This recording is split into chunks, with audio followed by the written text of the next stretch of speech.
حسین حسین حسین حسین حسین حسین یا حسین حسین الغریب الغریب الحسین حسین. اور کوئی چیز اس کی جگہ نہیں آ پائے گی.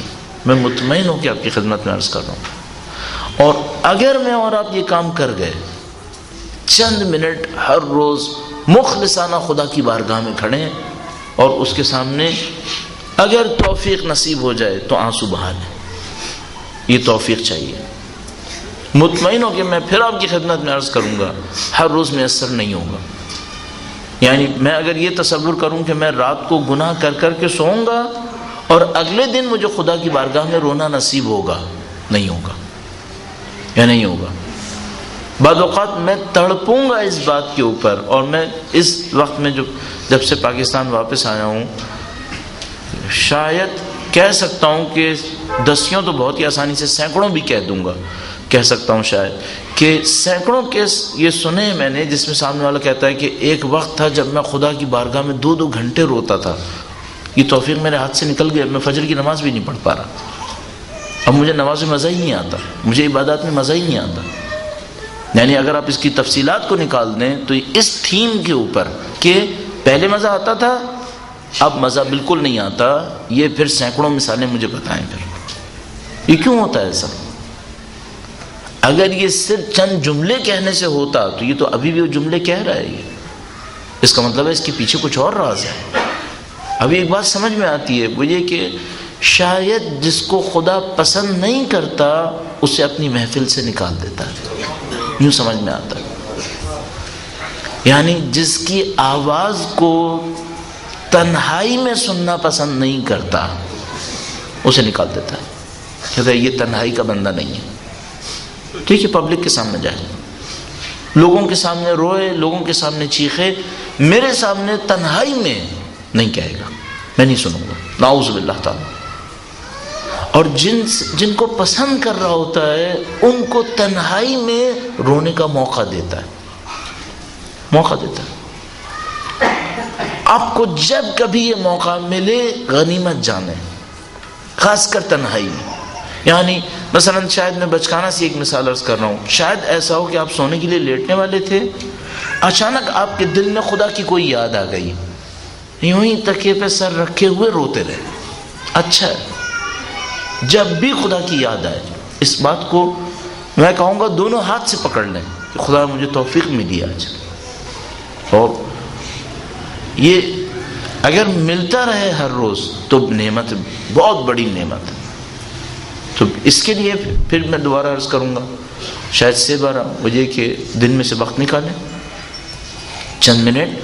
اچھا، اس کے لیے کوئی نہ کوئی مقدمہ آپ کو بنانا پڑے گا. ایک تو میں نے یہ عرض کر دیا کہ ممکن ہے آپ کچھ الفاظ بار بار کہیں، اس سے آپ کا دل ٹھنڈا ہو جائے. ممکن ہے کہ آپ نماز شب کی دعائے قنوت میں اس کام کو انجام دیں. جب نماز شب میں آپ دعائے قنوت پہ پہنچیں، آپ کہیں العاف العاف، کہتے کہتے اچانک آپ اپنے دل کے اندر ایک خاص احساس کریں کہ اب گویا میں شاید تیار ہو گیا ہوں. چند جملے خدا نے متعال سے آپ اردو زبان میں کہنا شروع کر دیں. جو ممکن ہے آپ نماز پڑھنے کے بعد، کوئی بھی نماز پڑھنے کے بعد آخری سجدے میں ہوں، سجدہ شکر کے اندر، اور اچانک آپ کا ذہن آئے کہ میں اس سجدے کو تھوڑا سا لمبا کر دوں. اور کتنے واقعاً خوش نصیبی ان لوگوں کے لیے جن کو اہل بیت کے مقبرے میسر ہوئے ہیں، کہ انسان اس منظر کو سوچتا ہے جب انسان اہل بیت کے روضات میں سے کسی روضے کی جالی کو تھامے ہوئے کھڑا ہوتا ہے اور مثال کے طور پر اس جالی سے سر ٹکا کر اللہ کی بارگاہ میں رو رہا ہوتا ہے اور صاحب قبر کا واسطہ دے رہا ہوتا ہے، خدا تجھے صاحب قبر کا واسطہ. میں سوچتا ہوں کہ ٹھیک ہے، ہم کسی مقبرے کے نزدیک نہیں ہیں، لیکن یقیناً ہم وقت کے امام سے دور بھی نہیں ہیں. کیا ہم نہیں کر سکتے کہ جب بھی اللہ کی بارگاہ میں ہم دیکھیں کہ نہیں ہمارے ساتھ کچھ مشکل ہے، ہم شاید نہیں کہہ پا رہے، تو خدا کو اس حجت کا واسطہ دیں. اس حجت سے مظلوم اس وقت روئے زمین پہ کون ہو سکتا ہے؟ اور خدا نے مظلوم کی آواز سننے کا وعدہ کیا ہے. ہم خدا متعال کو خدا کی مظلوم حجت کا واسطہ دے سکتے ہیں. خدا تیری مظلوم حجت کا واسطہ تجھے. لب لباب یہ عزیزان محترم، اس حالت کو اپنے اندر بنانے کی کوشش کریں. یہ حالت آپ کی زندگی کا سرمایہ ہے.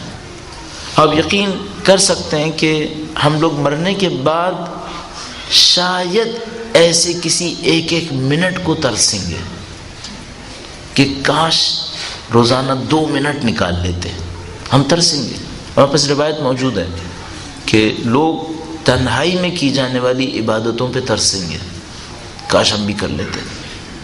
کسی کا سنیں گے کہ وہ زیادہ کرتا تھا تو تڑپیں گے، اور قیامت کے دن اس بات پہ افسوس کرے گا کہ میں کرتا کیوں نہیں تھا. بس وقت بھی تھا، میں صحت مند تھا، میں اٹھ سکتا تھا، اور عجیب بات یہ ہے کہ لغویات کے لیے وقت تھا میرے پاس اور اس کے لیے نہیں تھا. یعنی میں اپنے طور پہ سوچوں گا، مثلا میں کہوں میرے پاس کتاب پڑھنے کے لیے وقت تھا، اس کے لیے وقت کیوں نہیں تھا. اگر میرے پاس کمانے کے لیے وقت تھا تو خدا کے حضور اعتراف کرنے کے لیے وقت کیوں نہیں تھا. ہر چیز کے لیے وقت تھا، اس کے لیے وقت نہیں تھا. کیا واقعاً وقت نہیں تھا، یا میں نے سوچا نہیں تھا، یا میرے گناہوں نے مجھے بدبخت کر دیا تھا کہ میں خدا سے دور ہو گیا تھا. اصل مسئلہ یہی ہے. اچھا اب میں اس کو اینڈ پہ لے جانے کی کوشش کرتا ہوں. اچھا فرض کریں کہ میں چاہتا ہوں کہ ایسا ہو لیکن نہیں ہو پاتا. مثلا فرض کیجئے میں صبح کو اٹھا، میں نماز شب بھی پڑھ لی، قرآن کریم کی تلاوت بھی کر لی، میں سوچا تھا میرا دل تھوڑا سا اب نرم پڑ جائے، نہیں، کوئی احساس نہیں ہے، رونے کا بالکل دل نہیں چاہتا ہے، اللہ سے کوئی رابطہ نہیں ہے. اب مجھے کیا کرنا چاہیے؟ میرا اپنے خیال ہے ایسے موقع کے اوپر ایک بات کو فوراً ریئلائز کرنا چاہیے، فوراً سمجھ جانا چاہیے کہ کوئی وجہ ہے جو خدا مجھے آنے نہیں دے رہا ہے، کوئی معاملہ ہے. ایک بات سمجھ میں آتی ہے، وہ یہ کہ اگر کوئی میرے گھر کے دروازے پر بار بار آئے، یہ نہیں ہو سکتا کہ میں اس پہ توجہ نہ دوں. مجھے شرما حضوری میں ہی صحیح اس کی طرف دیکھنا پڑے گا. یعنی مثال کے طور پر ہم لوگ جب ٹریفک وغیرہ میں ہوتے ہیں اور کوئی فقیر آ کے نوک کرتا ہے، ٹھیک ہے میں نہیں دینا چاہتا، مجھے پتہ ہے ان میں سے بہت سارے پروفیشنلز ہیں، لیکن شرما حضوری میں ہی صحیح مجھے اسے معاف کرو کہنا پڑتا ہے. صحیح. یہ نہیں سمجھ میں آتا کہ کوئی میرے دروازے پہ آئے اور کھٹکھٹائے اور میں نہ دیکھوں. میں نہیں کر سکتا تو خدا کرے گا؟ کیسے ممکن ہے؟ صرف ایک بات ہو سکتی ہے، کسی بات پہ مجھ سے ناراض ہے، بس صرف ایک بات ممکن ہے، یہ میں نے کوئی غلطی کی ہے، اس پہ مجھ سے ناراض ہے، اور اس ناراضگی کی وجہ سے مجھ پہ عنایت نہیں کر رہا. اور یہ جو عنایت نہیں کر رہا وہ بھی اس خاطر کر رہا ہے کہ میں اپنے گناہ کی توبہ کر لوں تاکہ میں بہتر ہو جاؤں. اس میں بھی اس کی عنایت ہے کہ وہ عنایت نہیں کر رہا ہے تاکہ میں کسی طرح سے سمجھ جاؤں کہ میں نے کوئی غلط کام کیا ہے. تو پہلا کام تو ایسے موقع پر یہ کریں، استغفار کریں. مجھے یاد ہے ہمارے ایک عالم ہوا کرتے تھے، انتہائی نفیس عالم عراقی تھے. میں نے ان سے پوچھا کہ کبھی انسان نماز شب کے لیے کھڑا ہوتا ہے، بالکل دل نہیں چاہ رہا ہوتا کہ نماز شب پڑھے، کیا کرنا چاہیے ایسے موقع پر؟ کہنے کہ تلاوت قرآن کریم کیا کرو. سحر کے موقع پر تلاوت کرنا انبیاء کی سنت ہے، انبیاء اللہ کی کتاب کی تلاوت کرتے تھے.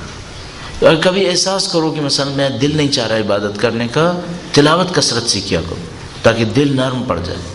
بس ایک بات سمجھ میں آتی ہے، استغفار کر لے، کچھ استغفار کرے تاکہ اس کا گناہ ختم ہو جائے. اچھا استغفار کرنے میں بھی ایک ترکیب سمجھ میں آتی ہے، حتی الامکان کوشش کرے کل کا کوئی گناہ یاد کرے. بھئی یہ کیوں ایسا ہوا کہ بدھ کے دن تو خدا نے توفیق دی، جمعرات کے دن نہیں ہو رہی. ایک دن میں خدا تو نہیں بدلے گا، میں بدلاؤں اس کا مطلب ہے؟ خدا تھوڑی بدلتا ہے. اس کا مطلب ہے اس ایک دن میں مجھ سے کوئی غلطی ہوئی ہے. اچھا اگر کوئی اس کے اوپر بار بار پریکٹس کرے تو پھر کبھی ایسا ہوگا کہ مثلا ایک دن اٹھے گا دن میں صبح کو اور دیکھے گا آج زیادہ توفیق ہو رہی ہے، جتنا کوشش نہیں کر رہا تھا اس سے زیادہ خدا سے رابطہ بن رہا ہے. اس کا مطلب کیا ہے؟ اس کا مطلب ہے کسی مظلوم نے کوئی دعا دی ہے، اس کا مطلب ہے کسی بندے کی کوئی دعا میرے حق میں خدا نے قبول کر لی. عین ممکن ہے میرے ماں باپ ہوں، ان کو میری کوئی بات اچھی لگی. عین ممکن ہے کوئی مظلوم انسان ہو، میں نے اس کا کسی کا ساتھ دے دیا ہو. ممکن ہے میں نے کسی کے ساتھ شاید بس اتنا کیا اس کو مسکرا کے دیکھا ہو اور اس کو اچھا لگا ہو کہ مثلا مجھے کوئی اہمیت دے رہا ہے۔ بہت احتیاط کریں، انسانوں کے ساتھ تعلقات میں بہت احتیاط کریں، یہ بہت خطرناک چیز ہے۔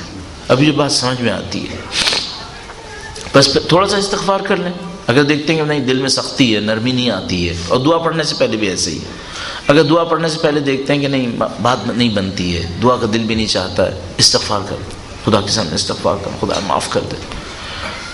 پھر یہ بھی کر سکتے ہیں کہ کسی اچھے کام کا اسی وقت ارادہ کر لیں، گویا یہ آپ کی طرف سے صدقہ ہو گیا کہ آپ نے دیکھا خدا خوش نہیں ہے مجھ سے، کوئی مسئلہ ہے، تو آپ کسی اچھے کام کا ارادہ کرتے ہیں کہ خدا تیرے فلاں بندے کے ساتھ میں یہ خوبی کروں گا، مثلا میں پھر کہوں گا اپنے ماں باپ کے ساتھ خدا میں یہ کروں گا، اگر ممکن ہے اسی وقت کر گزرے، ممکن ہے اسی وقت کر لے، اس کے بعد دعا کے لیے بیٹھ جائے، نہیں ہے ممکن ٹھیک ہے کم سے کم ارادہ کر لے کہ ٹھیک ہے خدا میں جانتا ہوں میں گناہ گار ہوں، میرا یہ گناہ ہے اور شاید تو مجھ سے خوش نہیں ہوگا، تو میں اس کے بدلے میں یہ اچھا کام بھی کروں گا۔ اگر مثال کے طور پر خدا نہ کرے نعوذ باللہ کسی کا کوئی حق میرے اوپر ہے، تو میں خدا سے وہیں بیٹھے بیٹھے وعدہ کر لوں کہ خدا میں اس بندے کے حق کو ادا کر دوں گا، میں اس کا حق اپنے سر پہ نہیں رکھوں گا۔ اور اس طرح کی بہت ساری چیزیں ہو سکتی ہیں۔ وقت کے امام کو یاد کرنا انتہائی مؤثر ہے، انتہائی مؤثر ہے، حجت خدا ہے، برکات ان کے وجود سے ہیں۔ اور آخر میں بس آپ کی خدمت میں ایک جملہ اور عرض کروں گا، ایک بات اور عرض کروں گا، وہ یہ ہے کہ انسان اپنی زندگی میں ایک دستور بنا لے، انسان اپنی زندگی میں ایک دستور بنا لے۔ نمبر ایک، اس دستور کے دو حصے کیے جا سکتے ہیں۔ نمبر ایک، کوئی کام ایسا نہ کرے جس سے امام وقت ناراض ہو، پہلا کام، زندگی میں دستور بنائے، قانون بنائے، کوئی کام ایسا نہیں کروں گا جس سے امام ناراض ہو۔ اور پھر میں کہوں گا ہم جیسے مجبور لوگوں کے لیے وہ یہ کہ کبھی کبھی کوئی ایسا کام کروں گا جس سے امام کا دل خوش ہو جائے، کاش ہفتے میں ایک دفعہ کوئی صاحب توفیق اور روزانہ ہی کر سکے۔ بس اپنی زندگی کے لیے دستور طے کر لے کہ کوئی کام ایسا نہیں کروں گا جس سے امام ناراض ہو۔ اور یہ کر سکتا ہے کہ جب بھی کوئی ایسا کام کرنے لگے جس کے بارے میں شک ہو تو اپنے آپ سے پوچھے اس کام سے امام ناراض ہو سکتے ہیں؟ اگر یہ لگے کہ ہاں ناراض ہو سکتے ہیں، بہتر نہ کریں، پھر نہ کریں۔ آخری بات اسی توفیق کے چیپٹر میں عرض کروں گا، دستور میں نے عرض کر دیا آپ کی خدمت میں، اس پہ زیادہ تاکید نہیں کر پائیں گے، وقت ہمارا ختم ہو رہا ہے۔ توفیق کے چیپٹر میں ایک بات اور سمجھ میں آتی ہے، اہل بیت کے سامنے احترام کی ادائیگی سے توفیقات بہت بڑھتی ہیں، بہت بڑھتی ہیں توفیقات، ان کے سامنے ادائے احترام۔ اس کی کیا تشریح کریں؟ ادائے احترام کا مطلب کیا ہے؟ مثال کے طور پر یوں ہی میں کہہ رہا ہوں، آپ نے سید الشہداء کا نام لیا اور اچانک آپ کے ذہن میں آیا کہ میں نے سر نہیں جھکایا تھا، آپ کو سر جھکا لینا چاہیے۔ آپ نے کہا کوئی نہیں دیکھنے والا، مطلقاً کوئی دیکھنے والا نہیں ہے، صرف آپ ہیں اور خدا ہے۔ کہیں آپ نے امام کا نام لکھا دیکھا اور آپ نے کہا کہ دل ہی دل میں ایک درود بھیجتا ہوں امام کے نام، ادائے احترام۔ جو ابھی تک بات سمجھ میں آتی ہے، بالاخص بیوی کی ذات کا احترام، واجبات میں سے، شاید شدید ترین واجبات میں سے، اس کے بغیر کسی کو توفیق نصیب نہیں ہونی ہے۔ یہ شاید توفیقات کے حصول کے لیے بہت آسان طریقہ کار ہے۔ لہذا آپ یہ بھی کر سکتے ہیں کہ سید الشہداء کے لیے آپ جتنا بھی غم کریں اس کو بھی بیوی کے نام پر انجام دے دیں کہ آپ کے فرزند کے نام پر ہے۔ اور تعجب ہے واقعاً کہ سید الشہداء میدان کربلا میں کھڑے ہو کر لوگوں کو یاد دلا رہے تھے، انا ابن فاطمہ، میں فاطمہ کا بیٹا۔ خدا شاہد کہ سید الشہداء نے کربلا کے میدان میں کھڑے ہو گئے لوگوں کو یاد دلایا اپنے اولاد ابن فاطمہ۔ ہم لوگ 1400 سال کے بعد صرف لفظ جانتے ہیں اور ہمیں گریہ ہوتا ہے جب اتنا سا لفظ سنتے ہیں کہ سید الشہداء شہید ہو رہے تھے اور بی بی زینب دیکھ رہے تھے، واللہ دل میں چوری چلتی ہے. مجھے نہیں معلوم وہ بی بی زینب کے دل میں کیا گزر رہی تھی.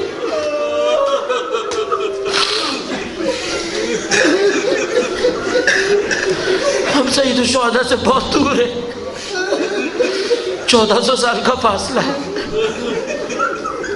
نہ ہم نے دیکھا ہے نہ ہم نے سنا. ان مظلومہ کا بھائی شہید ہو رہا تھا جس کے ساتھ ہمیشہ زندگی گزاری تھی.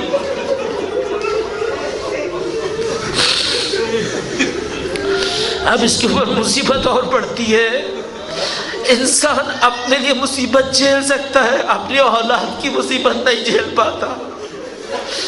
انسان سوچے میں بھوکا رہوں جھیلنا آسان ہے، لیکن کوئی کہ تم بھی بھوکے رہو تمہارے بچے بھی بھوکے رہے، یہ زیادہ سخت ہے.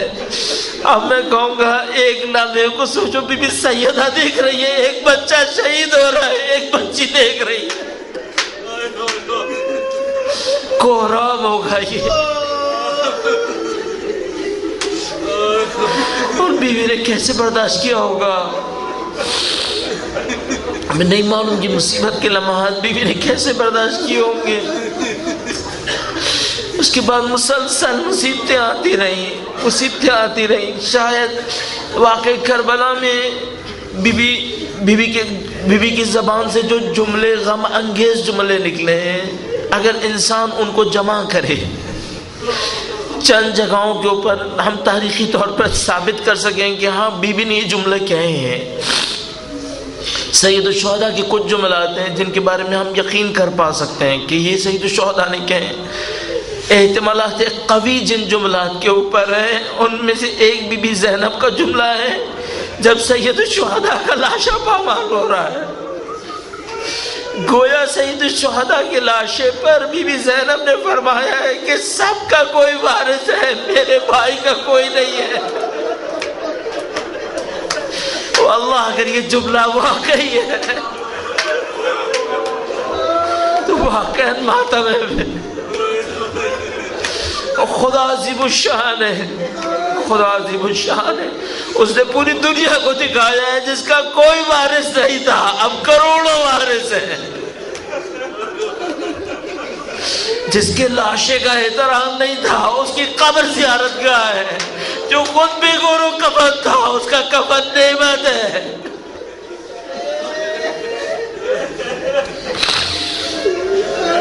سيعلم الذين ظلموا أيها منقلب ينقلبون. پروردگارہ تجھے واسطہ محمد و آل محمد کا اس قلیل کو ہم سے قبول فرما. اے پاک پروردگار تجھے واسطہ محمد و آل محمد کا ان کی نورانیت سے دلوں کو منور فرما. پاک پروردگارہ دنیا اور آخرت میں اہل بیت کی ہمراہی نصیب فرما. اے پاک پروردگار ہمیں سچی دعائیں مانگنے کی طاقت نصیب فرما. اے پاک پروردگار جو ہماری دعاؤں میں اچھی دعائیں ان کو اپنی بارگاہ میں قبول فرما. اے پاک پروردگار ہمارے زندوں پہ رحم فرما، ہمارے مرحومین کی مغفرت فرما. اے پاک پروردگار تو جانتا ہے اہل بیت کے چاہنے والے کس بے دردی سے ظالمانہ ظلم کا نشانہ بن رہے ہیں. پاک پروردگار خدا کبھی بحرین کے اندر، کبھی باشنار میں، کبھی کراچی، کبھی دوسرے شہروں کے اندر تجھے واسطہ سید الشہداء کو ان شہادتوں کو اپنی بارگاہ میں قبول فرما. ان شہداء کے خون کی تاثیر ہمارے معاشرے میں جاری و ساری فرما. اے پاک پروردگار جو لوگ اس ظلم کو انجام دے رہے ہیں اگر اپنے ظلم کو پہچانتے ہیں اور انجام دے رہے ہیں تجھے واسطہ محمد و آل محمد کا قابل اصلاح نہ ہو تو واصل جہنم فرما. اے پاک پروردگار مظلوم تیری حجت کا وجود ہے. اے پاک پروردگار ہم حسین کے ماننے والے ہیں، وہ فرزند حسین ہیں. تجھے واسطہ محمد و آل محمد کا ان کے دل مبارک کو ہم سے راضی و خوشنود فرما. تجھے واسطہ محمد و آل محمد کا ان کے ظہور مبارک میں تعجیل فرما.